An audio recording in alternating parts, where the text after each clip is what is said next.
laata loolu sax am na ay textes législatifs ak réglementaires ndax conseil bi examiné na adopté projet de loi autorisant le président de la République donc à ratifier l'accord se rapportant à la Convention des Nations Unies sur le droit de la mer et donc portant sur la conservation et l'utilisation durable de la diversité biologique marine des zones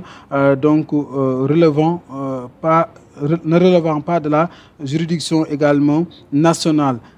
Accord BBN adopté le 19 juin 2023 à New York kon maanaam am na ak joyante gu ñu war a def ci ab ratification jëmale ko ci ab accord boo xam dina may sañ-sañ njiitu réew mi mu mën a rek kon daal di rek kon li nga xamante moom moo di am sañ-sañ ci li ñuy wax wàllum géej gi ak yenn barab yi nga xamante ni dafa am li ñuy wax diversité biologique marine ci zone yoo xam daanaka bu ñu xool ci wàllum ay jamono li ñuy wax relevé wutoon ci juridiction nationale bi loolu nag kon dina ci am sañ-sañ buñ ko rectifié muy ñu adopté woon ko ndax sax 19 juin 2023 ca New York la mbir moom may xewe woon mu mel ne am na ay dogal yoo xamante ginnaaw loolee jël nañ ko ci ay mesures individuelles président de la République nag ginnaaw dogal yi bokk na ci ki nga xamante moom moo di kon au titre du ministère de l'intégration africaine des affaires étrangères et des Sénégalais de l'extérieur monsieur Pape Mada Ndour chancelier des affaires étrangères est nommé ambassadeur secrétaire exécutif du secrétariat permanent sénégalo-gambien mu wuutu fa monsieur El Hadji Ibnou Boy mi nga xamante ni dafa dem dallu ji ginnaaw bi ko nguur jaajëfale maanaam admis à faire valoir ses droits à une pension de retraite au titre du ministère de l'énergie du pétrole et des mines tamit am na kii ñuy wax monsieur Joseph Sembène Diatta nekkoon bu yàggu rek conseil njiitalu conseil d'administration de la société des pétroles du Sénégal di Petrosen Holding nommé nañ ko njiitalu conseil d'administration du réseau gazier du Sénégal SA muy donc RGS SA mu wuutu fa monsieur Alexandre Ngom waaye monsieur Tidjani Niass ingénieur pétrolier tabb nañ ko mu nekk njiitalu conseil d'administration bu société des pétroles du Sénégal Petrosen Holding mu wuutu fa Joseph Sembène Diatta ci titre ministère de l'emploi et de la formation professionnelle et technique monsieur Emmanuel Diédhiou administrateur civil principal matricule de solde moom it numéro 611 535A ñu tabb ko secrétaire général de l'agence nationale pour la promotion de l'emploi des jeunes ANPEJ mu ci donc nekk au ministère de l'emploi de la formation professionnelle et technique poste vacant la maanaam amagutoon kenn ku fa ne ba file monsieur Cheikhna Sadbou Seck instituteur principal de premier échelon matricule de solde numéro 633 364 est nommé président du conseil d'orientation du programme de formation école entreprise PF2E au ministère de l'emploi et de la formation professionnelle et technique en remplacement de monsieur Mamadou Mathi ñu woo ko ci yeneen i liggéey maanaam après à d'autres fonctions donc monsieur ci tamit ministère des infrastructures monsieur Pape Gora Camara titulaire de master en planification et gestion des projets matricule de solde numéro 658 273K tabb nañ ko mu nekk directeur de l'administration générale et de l'équipement au ministère des infrastructures ci titre ministère de la culture de l'artisanat et du tourisme monsieur Ndene Ndaw administrateur civil matricule de solde numéro 696 212 Z est nommé directeur de la réglementation touristique mu wuutu fa madame Ndeye Awa Badji au titre du ministère de la santé de l'hygiène publique monsieur Amadou Djibril Diallo président du conseil départemental de Matam est nommé président du conseil d'administration au centre du centre hospitalier Abdoul Cissé Kane des Agnam poste vacant la monsieur El Hadji Mbagnick Ngom titulaire d'un doctorat en médecine et de master en management des établissements de la santé est nommé président du conseil d'administration du centre hospitalier national Aristide Le Dantec mu wutu fa monsieur Cheikh Tidiane Diop monsieur Ale Badara Ba titulaire d'un diplôme donc d'infirmier d'État ñu tabb ko mu nekk kon njiitalu conseil d'administration bu donc centre hospitalier national de Pikine mu wutu fa monsieur Falilou Diop j'y arrive monsieur Mohamed Télé Diéthio mu am doctorat en médecine nommé nañ ko président du PCA bu kon hôpital général Idrissa Pouye bu Grand Yoff ñu gën ko xam ci hôpital CTO ci ay jamono monsieur Cheikh Tako Diop professeur des universités en économie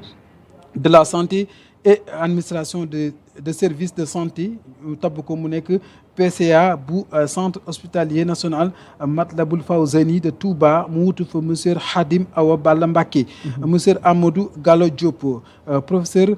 des universités en médecine à la retraite est nommé président PCA bu centre hospitalier national de Fann mu wutu fa kii di Mame Abdoulaye Guèye. Monsieur Joseph Mané technicien supérieur en santé à la retraite maanaam tabbu nañ ko PCA bu kon centre hospitalier d'enfants Albert Royer. mu wutu fa Lamine Cissé monsieur Lamine Cissé Sarr kii nga xamante moo di monsieur Mamadou Diouf titulaire d'un doctorat en pharmacie et d'un master en bloc toxicologie appliquée à l'industrie, à l'environnement et à la santé est nommé PCA bu centre hospitalier national d'enfants de Diamniadio mu wutu fa monsieur Madické Ndaw monsieur Daouda monsieur Boundia Djiba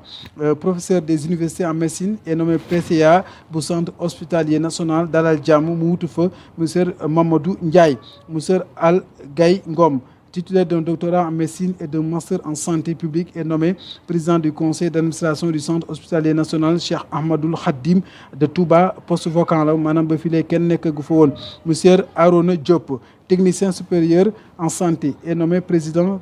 PCA bu centre national d'appareillage orthopédique CNEAO mu wutu fa monsieur Pape Moussé Touré. monsieur Mamadou Bey professeur des universités en médecine est nommé président PCA bu li nga xamante moom moo di service d'assistance médicale d'urgence SAMU mu wutu fa ki nga xamante moom moo di kon Jean-François Diène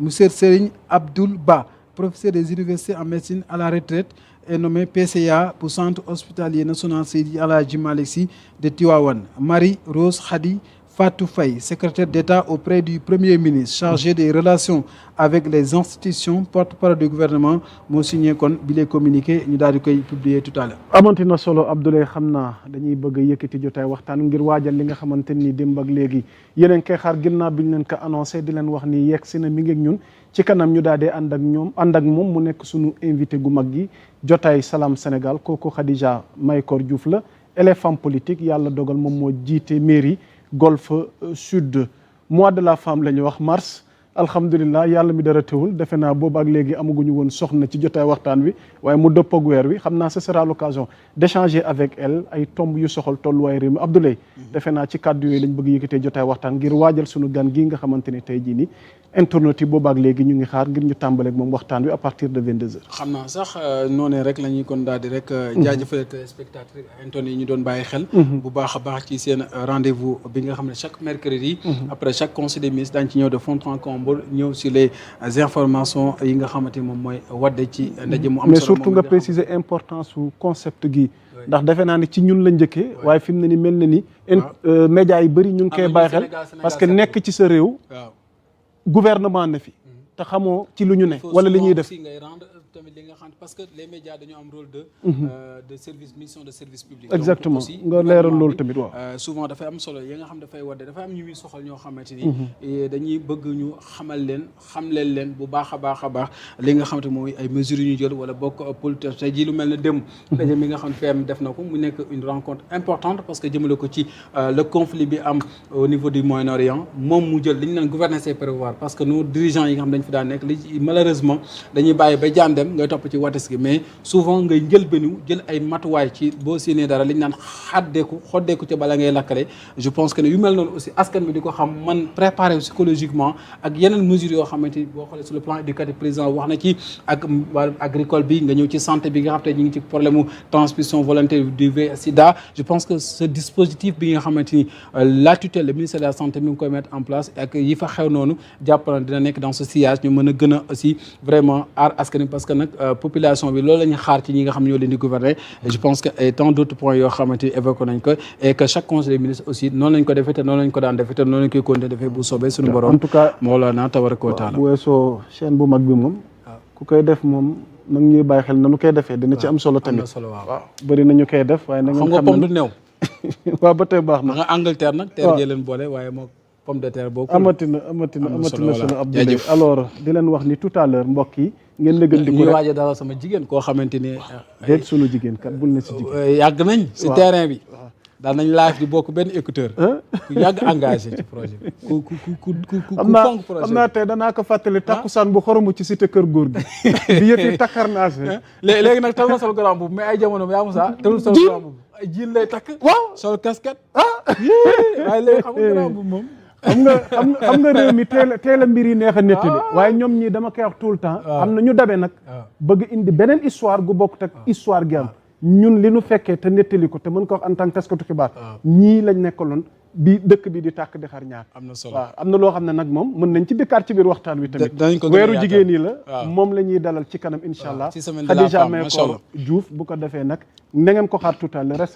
restez scotché sur Sénégal 7 l'actualité à temps réel Babacar à tout à l'heure ñu dikk ak moom incha allah.